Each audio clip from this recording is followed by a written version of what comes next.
Napakarami na ng mga tao sa daigdig ng panahong iyon. Nagkaroon sila ng mga anak na babae. Nang makita ng mga anak ng Diyos na ang mga babaeng anak ng tao ay magaganda, ang mga ito'y pumili sa kanila ng kanya-kanyang asawa. Sinabi ni Yahweh, "Hindi ko ipapahintulot na mabuhay ng habang panahon ang tao, sapagkat siya'y makalaman. Hindi na lalampas sa 120 taon ang kanyang buhay sa daigdig."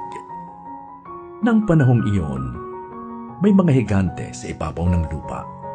Sila ang naging bunga ng pakikipagtalik ng mga anak ng Diyos sa mga anak ng tao. Ang mga higanteng iyon ay tinanghal na mga dakilang bayani at tanyag na tao noong unang panahon. Nakita ni Yahweh na laganap na ang kasamaan ng tao sa daigdig at puro kasamaan na lamang ang palaging nasa isip nito. Kaya't labis na ikinalungkot ni Yahweh na nilikha pa niya ang tao.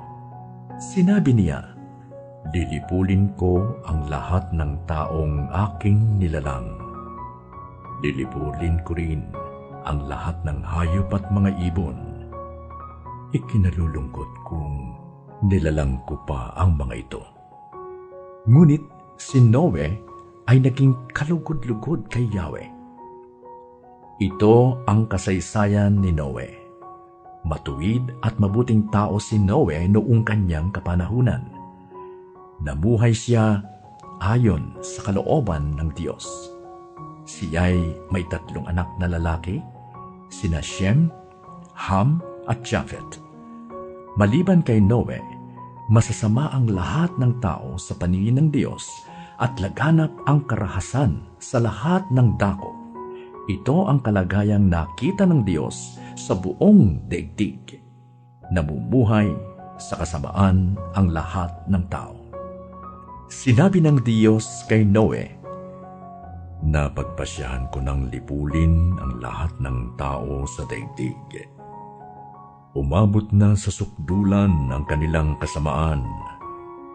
Kukunawin ko sila kasama ng daigdig.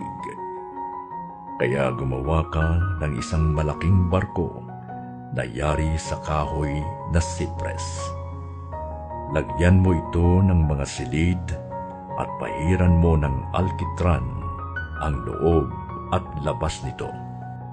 Ang barkong gagawin mo ay 135 metro ang haba, 22 metro ang luwang, at 13.5 metro ang taas.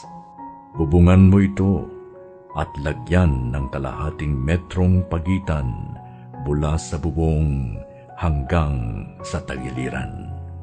Gawin mong 3 palapag ang barko at lagyan mo ng pintuan sa tagiliran.